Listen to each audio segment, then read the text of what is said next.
Hello everyone, आज का topic है हमारा राइट टू एजुकेशन और ये वीडियो का फर्स्ट पार्ट है। ये कॉन्स्टिट्यूशन लॉ का बहुत ही इंपॉर्टेंट टॉपिक है। आइए देखते हैं। तो पहले बात करते हैं अबाउट इंटरनेशनल लॉ। यूडीएचआर यानी कि universal declaration of human rights जो प्राइम डॉक्यूमेंट है ऑफ ह्यूमन राइट्स इंटरनेशनली, इसके आर्टिकल 26 में लिखा है everyone has the right to education. इसीलिए ये एक इंटरनेशनल लॉ का नोन प्रिंसिपल है। साथ ही साथ अब हम देखेंगे general comments 13 on right to education. ये इंटरनेशनल लॉ का बहुत ही इंपॉर्टेंट सोर्स है फॉर एजुकेशन और ये बताता है कि it is N empowerment right, यानी कि ये सबको सशक्त बनाता है। साथ ही बात कहता है it lifts marginalised groups out of poverty, यानी कि इससे जो पॉवर्टी है वो खत्म हो जाती है। तीसरी बात कहता है it is an indispensable means of realising other rights, यानी कि जब हमको एजुकेशन मिल जाएगी तो हमको बाकी अधिकारों के बारे में अपना पता चल जाएगा।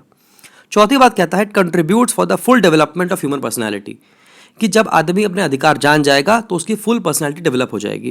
पहला केस इसमें है मोहिनी जैन इन 1992, जहां पे बात की गई थी अबाउट कैपिटेशन फीस। तो यहां पे सुप्रीम कोर्ट ने क्या बताया? यहां पे सुप्रीम कोर्ट ने कहा कि the right to education moves directly from right to life, यानी कि कंसिडर करा इसको under article 21 of the constitution, जहां बात की गई है लाइफ एंड पर्सनल लिबर्टी की।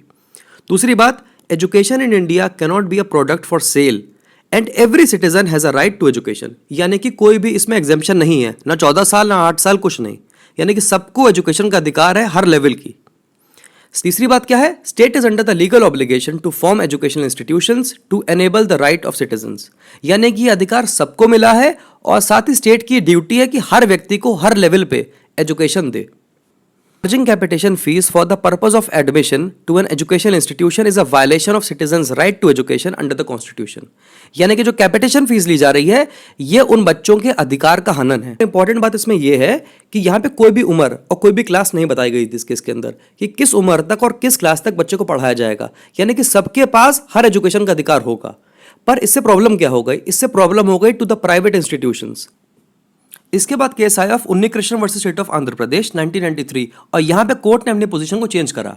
कोर्ट ने चेक की validity of its own judgment in the case of Mohini Jain. क्या कहा?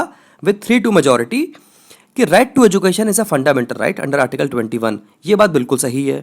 दूसरी बात उन्होंने बोली कि right to free and compulsory education is only limited to age of 14 years, यानी कि इसके बाद फंडामेंटल राइट नहीं होगा।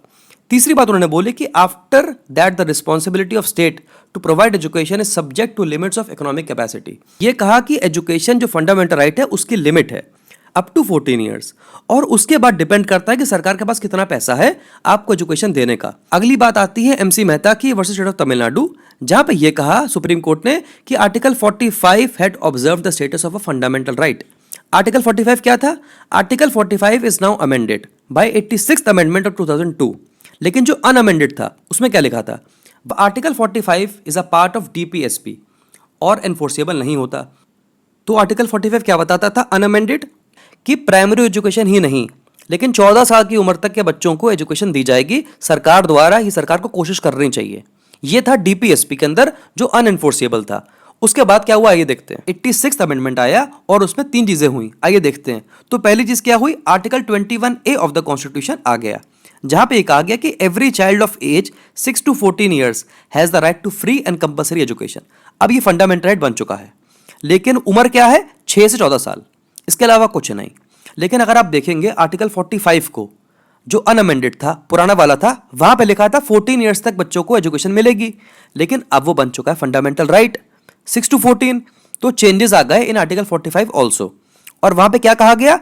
State shall endeavour to assure early childhood care and free education up to 6 years of children, यानी कि पहले क्या उम्र थी? अप टू 14 ईयर्स, अब उसे कर दिया गया अप टू 6 ईयर्स, क्योंकि आर्टिकल 21 आ चुका है और 6 to 14 ईयर्स जो है वो बन चुका है फंडामेंटल राइट।